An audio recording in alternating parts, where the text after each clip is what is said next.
एक मुलाकात ऐसी शख्सियतों के साथ जिन्होंने दिया है अपने जीवन को एक नया मुकाम।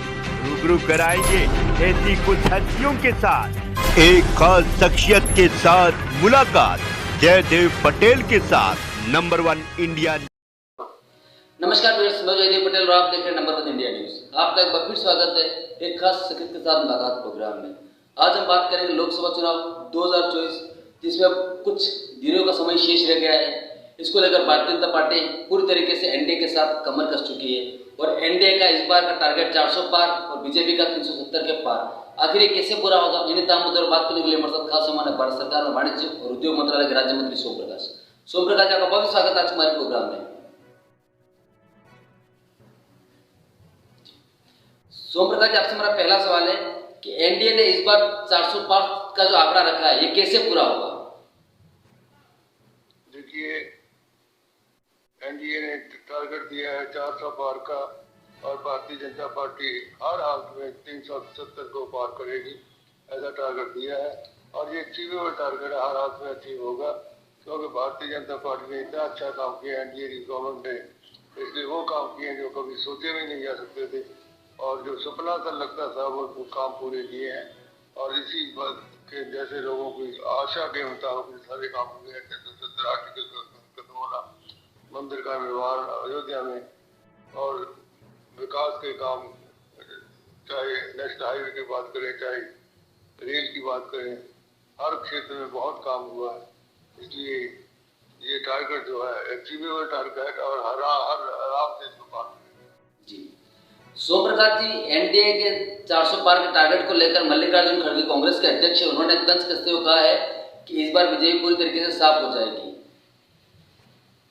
देखो, करते हैं या कुछ करें, रियलिटी है लोगों ने जिताना है, लोगों ने ये टारगेट पूरा करना है। लोगों ने ये मन बना लिया है कि मोदी जी के बिना और कोई देश का विकास नहीं कर सकता। देश का सिर्फ जो का विकास कर सकता है मोदी जी कर सकते हैं।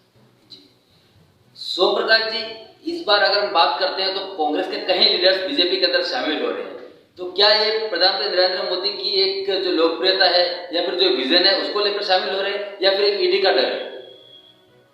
देखिए, सभी पार्टियों के लोग बीजेपी में आ रहे हैं क्योंकि उनको पता है कि उनका एक उसका जो फ्यूचर है बीजेपी में भी सकता है और वो बीजेपी में आकर ही देश की प्रगति में अपना कंट्रीब्यूशन कर सकते हैं। बीजेपी के attraction and destination for everybody, other parties के लीडरों के लिए बड़े बड़े लीडर छोड़कर बीजेपी में आ रहे हैं। जो चाहते हैं कि देश के विकास में मोदी जी को समर्थन देकर देश के विकास में हिस्सा दें। लेकिन सोम प्रकाश जी, विपक्षी दल का यह कहना है कि ईडी के डर की वजह से उनके नेता छोड़कर बीजेपी के साथ जा रहे हैं। ईडी का डर बीजेपी की केंद्र सरकार बना रही है। यार, वो खत्म हो रही पार्टियां निराशा होकर कुछ ना कुछ तो कहेंगी, उनकी निराशा हो रही और कुछ नहीं है। अपने आदमी को संभालना तो उन्होंने है। बड़े बड़े लीडर जो मुख्यमंत्री रह चुके हैं वो छोड़कर आ रहे हैं, डर से नहीं आ रहे, वो उनके कारनामों से जैसे वो कुछ कर नहीं रहे इसलिए आ रहे हैं। बीजेपी देश का विकास कर रही है, इसलिए इसमें शामिल हो रहे हैं। जी सोम प्रकाश जी, दूसरे दलों के नेता जो बीजेपी में आ रहे हैं उसके बाद क्या बीजेपी में अंदरूनी कलह शुरू हो जाएगी? क्योंकि बीजेपी के पास कई कद्दावर नेता हैं, इसमें दूसरे नेता अगर आएंगे बीजेपी के अंदर तो क्या इस तरह के इश्यूज भी रेस हो सकते हैं आगे आने वाले समय में, आपको लगता है?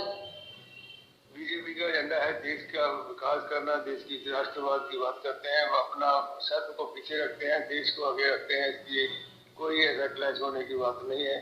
जो ठीक काम लगेगा उसको दिया जाता है और सभी को काम दिया जाता है। जी सोम प्रकाश जी, उत्तराखंड सरकार ने यूनिफॉर्म सिविल कोड को लागू कर दिया है, तो क्या उत्तराखंड सरकार जो लागू किया यूनिफॉर्म सिविल कोड ये जाकी है और पूरा देश अभी बाकी है? इसके चलते ही भारतीय जनता पार्टी इस बार लोकसभा चुनाव में यूनिफॉर्म सिविल कोड को अहम मुद्दा बनाएगी, ऐसा आपको लगता है? देखिए, यूनिफॉर्म सिविल कोड हमारी कमिटमेंट है, ये कॉन्स्टिट्यूशन की भी कमिटमेंट है। इसको करना है। अच्छी बात है, उन्होंने ये पहल की है, बहुत अच्छी बात है। सोम प्रकाश जी, अगर मैं आपसे सीधा सवाल पूछूं और सीधा उसका आप आंसर दे सके तो यूनिफॉर्म सिविल कोड देश की जरूरत क्यों है और किस वजह से है?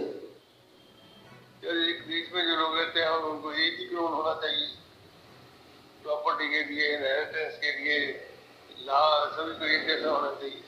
ये कॉन्स्टिट्यूशन के जो फ्रेमवर्क ऑफ कॉन्स्टिट्यूशन बनाने वाले जो लोग थे उन्होंने सोचा था कि यूनिवर्सल सिविल कोड होना चाहिए, इसलिए ये बनाना हमारी जिम्मेवारी है।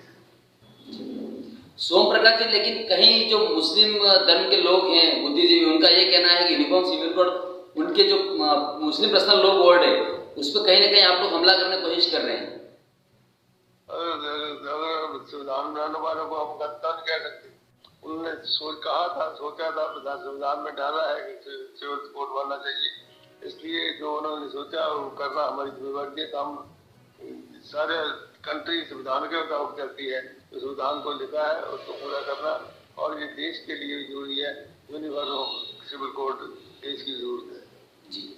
सोम प्रकाश जी, पश्चिम बंगाल के अंदर ममता बनर्जी की सरकार है और वहीं पर टीएमसी नेताओं के ऊपर एक आरोप लगाया गया है महिला उत्पीड़न मामले को लेकर के, और जो विवाद सामने आ रहा है, क्या इसको देखते हो आपको लगता है कि पश्चिम बंगाल राष्ट्रपति शासन की ओर आगे बढ़ रहा है?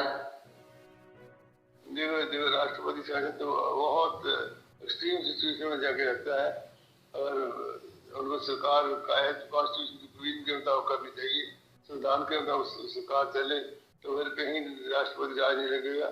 जब ऐसी स्थिति पैदा होगी तभी इसके बारे में सोचा जा सकता है जी। सोम प्रकाश, आपसे हमारा एक आखिरी सवाल है कि भारतीय जनता पार्टी और एनडीए के साथ का जो गठबंधन है, इस बार कौन से 3 अहम मुद्दों के साथ चुनावी मैदान में उतरने वाली है लोकसभा चुनाव में?